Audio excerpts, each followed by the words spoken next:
J'ai posté il y a quelques semaines une vidéo où je raconte mon expérience en tant que personne qui a travaillé pour les Nations Unies. Et il y a une étudiante qui m'a contactée suite à cette vidéo sur Instagram en me demandant si elle pouvait m'interviewer pour un travail pour son université. Et on a discuté de plein de choses intéressantes, dont des questions qu'elle me posait sur son parcours, sur qu'est-ce qu'elle devait faire, sur ses études, sur les décisions qu'elle devait prendre. Et je me suis dit, mais je pense qu'elle n'est pas la seule à se poser ces questions-là. Moi-même, je me les suis posées quand j'étais un peu plus jeune, même si je ne suis pas vieille, et je me suis dit que j'allais les partager avec vous et j'espère que ça pourra vous aider.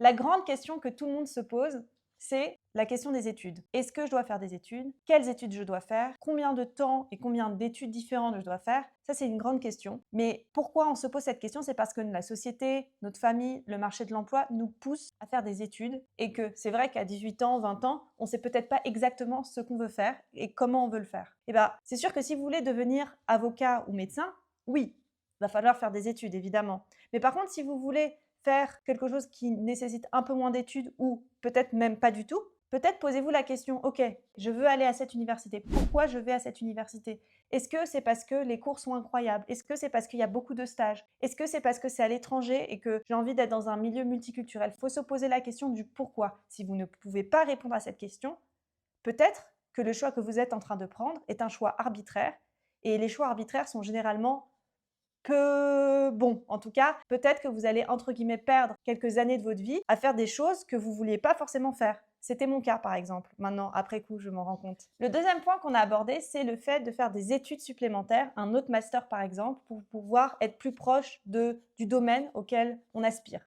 Mais en fait, on se rend compte très vite que lorsqu'on est dans le monde du travail, après 5 ans d'expérience, finalement, on s'en fiche quelles études vous avez fait. Ce qui nous importe, et ce qui importe réellement à l'employeur, ou même si vous êtes entrepreneur, peu importe, ce n'est pas les études que vous avez faites.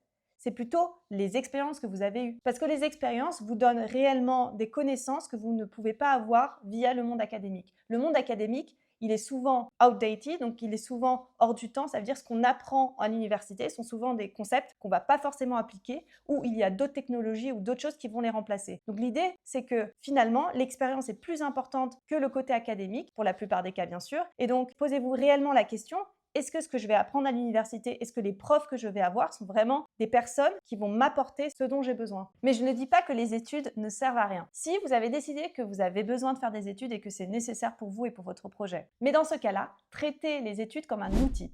Dans chaque université, dans chaque école, il y a la possibilité de faire plein de choses que souvent peu d'élèves font, c'est-à-dire la possibilité de faire un Erasmus. Quand vous pouvez partir à l'étranger, partez à l'étranger. Quand vous pouvez faire des stages, même s'ils ne sont pas obligatoires, souvent c'est des moyens de prendre de l'expérience et comme je l'ai dit auparavant, c'est hyper important. Troisième, si par exemple dans votre université ou dans votre école, vous avez une vie associative riche, moi personnellement, ça m'a énormément aidé en école d'ingénieur. Là où j'ai le plus appris, c'est en étant dans la vie associative. Toutes ces composantes-là, utilisez-les à votre avantage et ne vous satisfaisez pas d'avoir juste 10 de moyenne pour avoir votre diplôme. Ça, on s'en fiche. Que vous ayez 10, 11, 14, 18, on s'en fiche. Oui, il y a une mention, mais tout le monde s'en fiche, je peux vous le dire d'expérience. Et si c'est dans une entreprise qui prend en compte la mention, souvent, ce n'est pas une entreprise dans laquelle vous voulez travailler. Après les études, qui est un outil, un autre outil qui est super important d'utiliser et que peu de gens utilisent, c'est de contacter des gens que vous ne connaissez pas, juste pour avoir des informations, pour les interviewer, pour demander des conseils. C'est ce qu'a fait la personne qui m'a contactée et je la trouve, et je lui ai dit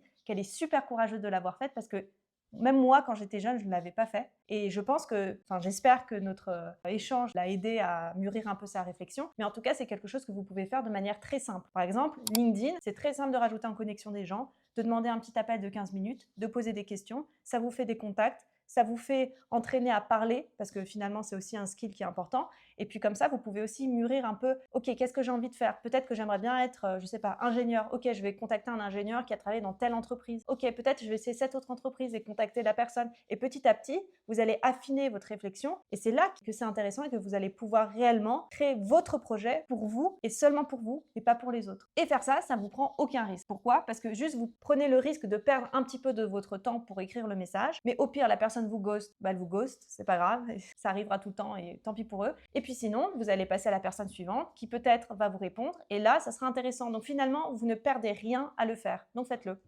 La dernière question que la personne m'a posée, c'est la question de l'intelligence artificielle. Est-ce que l'intelligence artificielle va remplacer nos métiers? C'est vrai que c'est une question qui fait beaucoup parler, car beaucoup de personnes ont peur d'être remplacées par l'IA. Mais bon, Ce que je lui ai dit, c'est que finalement, l'IA, c'est juste un outil pour automatiser les tâches les plus simples, les tâches les plus répétitives, les tâches qui sont à faible valeur ajoutée. C'est des tâches que peu de gens veulent faire au final. Donc, qui rend encore plus important les soft skills, c'est-à-dire ce qui fait de nous un être humain, ce que l'IA ne peut pas être, ce que l'IA ne peut pas comprendre, c'est-à-dire parler avec des gens, comprendre l'autre, être empathique. Toutes ces qualités-là seront de plus en plus importantes dans le futur. Conclusion, concentrez-vous sur vos soft skills, apprenez à parler, apprenez à vous présenter, à comprendre mieux l'autre et vous allez voir, il n'y aura aucun problème dans votre futur, vous ne serez pas remplacé par l'IA ou par toute autre technologie.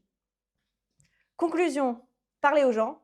Mais au-delà de ça, cette vidéo, elle m'est venue de mon expérience parce que maintenant, je regrette d'avoir fait autant d'études ou peut-être d'avoir fait les études que j'ai faites et je voulais vous partager cette réflexion et j'espère que ça va pouvoir mûrir la vôtre et vous allez enfin faire quelque chose qui vous plaît, quelque chose qui vous excite parce que finalement, la vie, c'est ça.